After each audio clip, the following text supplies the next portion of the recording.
So now that we've reviewed how to do ions and atoms with their Lewis dot diagrams or their electron dot diagrams, we're now going to put it together, and I'll give you one example on an ionic Lewis structure and another example on a covalent Lewis structure. Okay, so right here we have aluminum oxide. So the first thing we need to do is write its formula. I know that this is a cation. Aluminum's a cation, +3 charge because it's in group 13.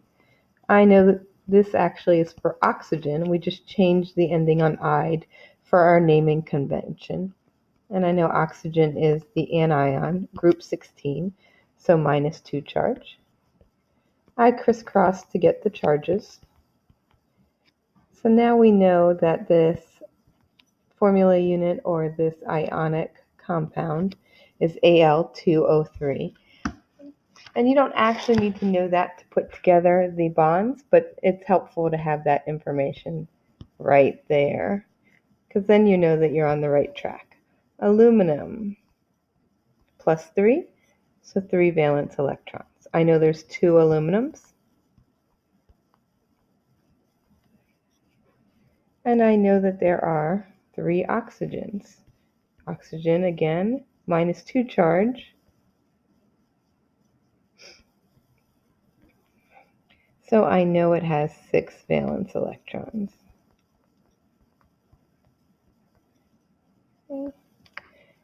And I know I have 3 of them.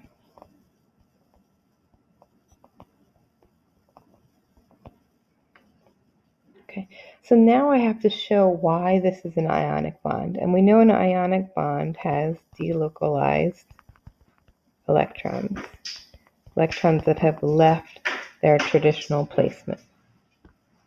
And I know that it's the aluminum's electrons that are going to be delocalized, because those guys are the cations. Those ones are the ones that are willing to give up those electrons. Okay, so they go into the spots. So there's 2 spots available because it's a -2 on the first oxygen ion. And then this third one has to go into the next oxygen anion. And that guy's there. And now I still have 2 aluminum ones left, and that's why it's taking me 3 whole oxygen molecules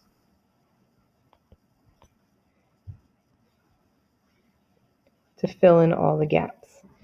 So now when I look, oxygen appears to have 8, 8, 8. He's happy. We're following the octet rule. The aluminums are happy because they gave up their 3. So that means they now are isoelectronic to neon. They only have 10 electrons in there.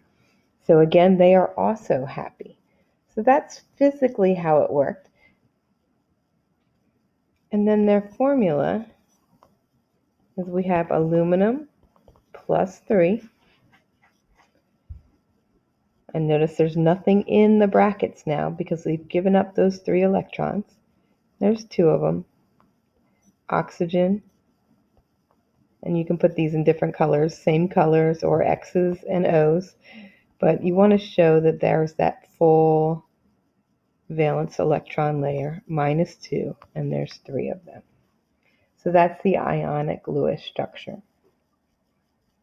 When you do this with the lab, you'd want to physically move all your compartments over, all your electrons over to the other one, so you can physically see how it's working. So not just draw it, make sure when you're doing the lab, you're physically moving the electrons over to the anion for the ionic bonds.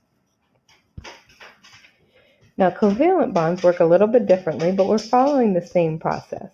Sulfur trioxide. So sulfur doesn't have a prefix, so I assume it's 1. Trioxide has 3 oxygens, tri going for 3. And I know this is a sharing bond, so these are no cations or anions here. Okay. So you're not going to show those pluses and minuses.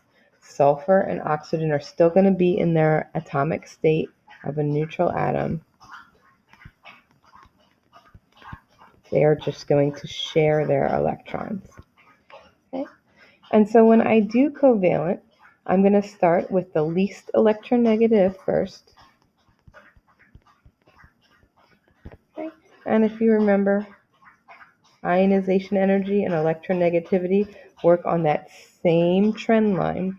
So when I'm looking at sulfur and oxygen, sulfur is the least electronegative. So that means sulfur is going to be in the center. And I'm just going to place oxygen around there. Don't worry about placing it in a bent or a different shape. You can just match it up on each of the different normal axes. Sulfur, I'm just going to pick sulfur to have green. This is not cations, they're anions. But I know sulfur is in group 16, so sulfur has 6 electrons. And I'm just going to kind of place them this way because I know they like to stay in pairs when they are bonding. So I'm just going to show it like this, even though sulfur's electron dot formula wouldn't naturally look like this. Okay, sulfur would either be like this if you're following electronegativity rules, or it would look like this if you were just following around the world, which actually ends up with sulfur ends up looking the same. Okay. And then oxygen I'm going to do in red. Okay, I know that we need to share. So I know I have 6 total. So I'm going to start this way.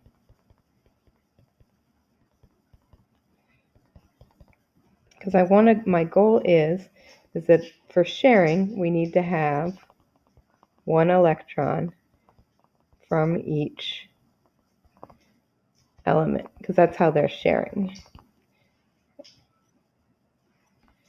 So this guy becomes a bond, and that guy becomes a bond. So if they're sharing 2, that's a double bond. Okay, and then what are our checks? We want to check to make sure each atom is happy. So we look at oxygen. Oxygen, since it's sharing those sulfurs, it has 2, 4, 6, 8 electrons. So it is happy. This oxygen, 2, 4, 6, 8 electrons. So it's happy. This oxygen, 2, 4, 6, 8 electrons, because it can share sulfurs. So you always want to make sure that each atom is happy. And then sulfur actually does something weird here. We're going to learn about in the next topic. He is more than happy. 2, 4, 6, 8, 10, 12. Okay, and we will talk about that later. Okay. And then overall, we didn't add any extra electrons. So I didn't magically create electrons. I still have 6 electrons for each oxygen and 6 electrons for sulfur. So sometimes this takes a little bit of playing around. So when you're doing it in the lab, again, set up your oxygen as one set of colors, your sulfur as another set of colors, and just kind of keep moving them around without delocalizing them. They don't get delocalized. No delocalize. I can't spell that. No delocalized. So you're just shifting them to form bonds. And so what we notice here, let me pick a different color. We have a single bond, a double bond, a single bond, a double bond, a single bond, a double bond. So sulfur has a lot of extra bonds. He does weird stuff. But we notice we have double bonds, sulfur double bonds with each oxygen. And that's how you would do that in the lab form. It's just physically move around till you can see all those bonds.